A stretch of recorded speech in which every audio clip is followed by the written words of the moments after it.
ಈಗ ಸಮಾಜ ಹೆಂಗಾಗ್ಬಿಟ್ಟಿದೆ ಅಂತಂದರೆ ಬುದ್ಧಿ ಹೇಳೋದಕ್ಕಿಂತಲೂ ಕೂಡ ನೋಡ್ಕೊಂಡು ಸುಮ್ಮನೆ ಇರೋದು ವಾಸಿ ಅಂತ ಅನಿಸ್ಬಿಟ್ಟಿದೆ. ಮಾಲೀಕ ತನ್ನ ಪಿ ಜಿ ಎದುರುಗಡೆಗೆ ಕುಡ್ಕೊಂಡ್ಬಿಟ್ಟು ಗಲಾಟೆ ಮಾಡ್ತಾ ಇರಬೇಕಾದದ್ದನ್ನು ನೋಡಿಕೊಂಡು ಕುಡಿಬೇಡ್ರಪ್ಪ ಇಲ್ಲಿ ನನ್ನ ಪಿ ಜಿ ಎದುರುಗಡೆಗೆ ಅಂತ ಹೇಳಿದ್ದೇ ತಪ್ಪಾಗೋಯ್ತು. ಅವನನ್ನು ಕೊಲೆನೇ ಮಾಡಿಬಿಟ್ರು. ಇನ್ನೊಂದು ಕಡೆಗೆ ಎಣ್ಣೆ ಮತ್ತಲ್ಲಿ ಮಗನ ಜೊತೆಗೆ ಸೇರಿ ತಾಯಿಯನ್ನೇ ಮುದ್ದೆ ಕೋಲಿನಿಂದ ಥಳಿಸಿ ಮಹಿಳೆಯೊಬ್ಬರು ಕೊಲೆ ಮಾಡಿಬಿಟ್ಟಿದ್ದಾರೆ. ಛೇ ಛೇ ಛೇ. ಮತ್ತೊಂದು ಪ್ರಕರಣದಲ್ಲಿ ಕಾಯಿಲೆ ವಿಚಾರಕ್ಕೆ ಗಲಾಟೆಯಾಗಿ ಪತ್ನಿಯ ಹತ್ಯೆಗೈದು ವೃದ್ಧ ತಾನು ಆತ್ಮಹತ್ಯೆ ಮಾಡ್ಕೊಂಡಿದ್ದಾನೆ. 77 ವರ್ಷ ಪತ್ನಿಗೆ, ಇವನಿಗೆ 83 ವರ್ಷ. ಸಾಯಿಸೋ ಅಂಥದ್ದೇನಿತ್ರಪ್ಪ ನೋಡಿ. Over all crime story. ಬೆಂಗಳೂರಿನಲ್ಲಿ ಪಿಜಿ ಮಾಲೀಕನ ಕೊಲೆ. ಪಿಜಿ ಮುಂದೆ ಕುಡಿಬೇಡ ಎಂದಿದ್ದಕ್ಕೆ ಹತ್ಯೆ. ಬ್ಯಾಟ್ನಿಂದ ಹೊಡೆದು ಕೊಂದ ಹಂತಕರು. ಕಾಲ ಯಾವ ಮಟ್ಟಕ್ಕೆ ಬಂದಿದೆ ಅಂದ್ರೆ ಬುದ್ಧಿ ಹೇಳೋದೇ ತಪ್ಪಾಗಿದೆ. ಪಿಜಿ ಮುಂದೆ ಎಣ್ಣೆ ಹೊಡಿಬೇಡಿ ಅಂದಿದ್ದಕ್ಕೆ ಮಾಲೀಕನ ಕೊಲೆ ಮಾಡಲಾಗಿದೆ. ರಾಮಮೂರ್ತಿ ನಗರ ಠಾಣಾ ವ್ಯಾಪ್ತಿಯ ಕಸ್ತೂರಿಬಾ ನಗರದಲ್ಲಿ ಪಿಜಿ ನಡೆಸ್ತಾ ಇದ್ದ 40 ವರ್ಷದ ಮಾಧವ್ ಮೆಟ್ಲಿ ಕೊಲೆಯಾಗಿದ್ದಾರೆ. ಪಿಜಿ ಮುಂದೆ ಎಣ್ಣೆ ಹೊಡಿತಾ ಇದ್ದ ಇಬ್ಬರು ಯುವಕರನ್ನ ಪ್ರಶ್ನೆ ಮಾಡಿದ್ದಕ್ಕೆ ಬರ್ಬರವಾಗಿ ಕೊಲೆ ಮಾಡಲಾಗಿದೆ. 40 ವರ್ಷದ ಪಿಜಿ ಮಾಲೀಕ ಮಾಧವ್ ಮೆಟ್ಲಿಯನ್ನ ಬ್ಯಾಟ್ನಿಂದ ಹೊಡೆದು ಕೊಲೆ ಮಾಡಲಾಗಿದೆ. ಆರೋಪಿಗಳಿಬ್ರು ಮಾಧವ್ ಮೆಟ್ಲಿ ಅವರ ಪಿಜಿ ಮುಂದೆ ಕುಡಿದು ಗಲಾಟೆ ಮಾಡ್ತಾ ಇದ್ರು. ಇದನ್ನ ಪ್ರಶ್ನಿಸೋಕೆ ಮಾಧವ್ ಮೆಟ್ಲಿ ಮುಂದಾದ್ರು. ಆಗ ಬ್ಯಾಟ್ ಹಿಡ್ಕೊಂಡು ಅವರ ಬಳಿ ತೆರಳಿದ್ದಾರೆ. ಈ ವೇಳೆ ಆರೋಪಿಗಳು ಮತ್ತು ಮಾಲೀಕನ ನಡುವೆ ಮಾತಿನ ಚಕಮಕಿ ನಡೆದು ಜಗಳ ತಾರಕಕ್ಕೇರಿದೆ.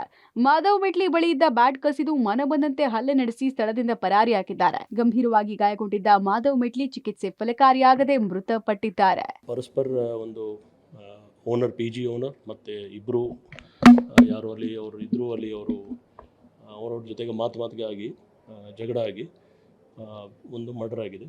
ಅಲ್ಲಿ ಕೂಡ ಅವರಿಬ್ರು ಯಾರು ಮಾಡಿದಾರೋ ಅವ್ರಿಗೆ ನಾವು ಅರೆಸ್ಟ್ ಮಾಡಿ ಮುದ್ದೆ ಕೋಲಿನಿಂದ ಥಳಿಸಿ ಹೆತ್ತಮ್ಮನ ಕೊಲೆ.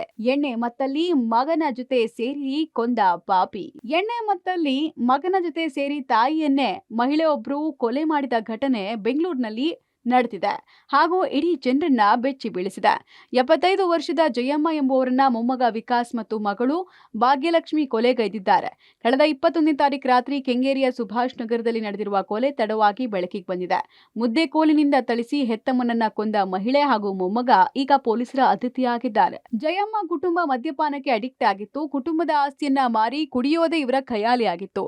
ಘಟನೆ ನಡೆದ ರಾತ್ರಿ ಆಸ್ತಿ ಮಾರಾಟದ ವಿಚಾರಕ್ಕೆ ತಾಯಿ ಜಯಮ್ಮ ಮತ್ತು ಮಗಳು ಭಾಗ್ಯಲಕ್ಷ್ಮಿ ನಡುವೆ ತೀವ್ರ ಜಗಳ ಆಗಿತ್ತು.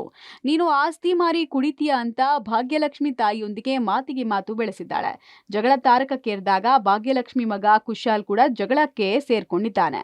ಈ ವೇಳೆ ಮನೆಯಲ್ಲಿದ್ದ ಮುದ್ದೆ ಮಾಡುವ ಕೋಲಿನಿಂದ ಜಯಮ್ಮನ ತಲೆಗೆ ಬಲವಾಗಿ ಹೊಡೆದು ಹಲ್ಲೆ ನಡೆಸಿದ್ದು ಜಯಮ್ಮ ಸ್ಥಳದಲ್ಲೇ ಸಾವನ್ನಪ್ಪಿದ್ದಾರೆ. ಹತ್ಯೆ ಬಳಿಕ ಸ್ನೇಹಿತನ ಜೊತೆ ಎಣ್ಣೆ ಪಾರ್ಟಿ. ಪೊಲೀಸರಿಗೆ ಕರೆ ಮಾಡಿ ಸುಳಿವು ಕೊಟ್ಟ ಸ್ನೇಹಿತ. ಕೊಲೆ ಮಾಡಿದ ನಂತರ ತಾಯಿ ಮತ್ತು ಮಗ ಕೊಲೆ ರಹಸ್ಯವನ್ನ ಮುಚ್ಚಿಡೋಕೆ ಯತ್ನಿಸಿದ್ದಾರೆ. ಆದ್ರೆ ಕೊಲೆಯಾದ ಕೆಲ ಹೊತ್ತಿನ ನಂತರ ಕುಶಾಲ್ ತನ್ನ ಸ್ನೇಹಿತನಿಗೆ ಕರೆ ಮಾಡಿ, ನಮ್ಮ ಅಜ್ಜಿ ತೀರ್ ಹೋಗಿದ್ದಾರೆ, ತಲೆ ಕೆಟ್ಟು ಹೋಗಿದೆ, ಎಣ್ಣೆ ತಗೊಂಡ್ ಬಾ ಅಂತ ಹೇಳಿದ್ದಾನೆ. ಸ್ನೇಹಿತ ಮದ್ಯ ಹಿಡ್ಕೊಂಡು ಮನೆಗೆ ಬಂದಾಗ ಕುಶಾಲ್ ಮನೆಯಲ್ಲಿ ಕುಡಿದು ಪಾರ್ಟಿ ಮಾಡುವಂತೆ ನಟಿಸಿದ್ದಾನೆ.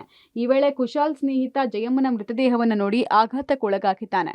ಕೂಡಲೇ ಪೊಲೀಸರಿಗೆ ಮಾಹಿತಿ ಕೊಟ್ಟು ಕೊಲೆ ರಹಸ್ಯವನ್ನ ಬಯಲು ಮಾಡಿದ್ದಾನೆ. ಕಾಯಿಲೆ ವಿಚಾರಕ್ಕೆ ದಂಪತಿ ಗಲಾಟೆ, ಪತ್ನಿಯ ಹತ್ಯೆಗೈದು ವೃದ್ಧ ಆತ್ಮಹತ್ಯೆ. ಕಾಯಿಲೆ ವಿಚಾರಕ್ಕೆ ಗಲಾಟೆಯಾಗಿ ಪತ್ನಿಯ ಹತ್ಯೆಗೈದು ವೃದ್ಧ ತಾನು ಆತ್ಮಹತ್ಯೆ ಮಾಡಿಕೊಂಡಿರುವ ಘಟನೆ ಬೆಂಗಳೂರಿನ ಸಂಪಿಗೆಹಳ್ಳಿಯಲ್ಲಿ ನಡೆದಿದೆ. 77 ವರ್ಷದ ಸುಮಿತ್ರಾ ಪ್ರಸಾದ್ರನ್ನ 83 ವರ್ಷದ ಪತಿ ಶಿವಾನಂದಂ ಪ್ರಸಾದ್ ಕೊಲೆ ಮಾಡಿ ಆತ್ಮಹತ್ಯೆಗೆ ಶರಣಾಗಿದ್ದಾರೆ. ಬಿಹಾರ ಮೂಲದ ದಂಪತಿ ಮಗನ ಮನೆಗೆ ಅಂತ ಬೆಂಗಳೂರಿಗೆ ಬಂದಿದ್ರು ಅಂತ ತಿಳಿದು ಬಂದಿದೆ. ಪತ್ನಿಗೆ ಕಣ್ಣಿನ ಸಮಸ್ಯೆ, ಹೃದಯ ಸಂಬಂಧಿ ಕಾಯಿಲೆ ಇತ್ತು. ಇಬ್ಬರ ನಡುವೆ ವಯೋಸಹಜ ಕಾಯಿಲೆ ವಿಚಾರಕ್ಕೆ ಜಗಳ ಆಗ್ತಾ ಇತ್ತು. ನಿನ್ನೆ ರಾತ್ರಿ ಊಟ ಮಾಡಿ ರೂಮಿಗೆ ಹೋಗಿ ಬಂದು ಮಲಗಿದ್ರು.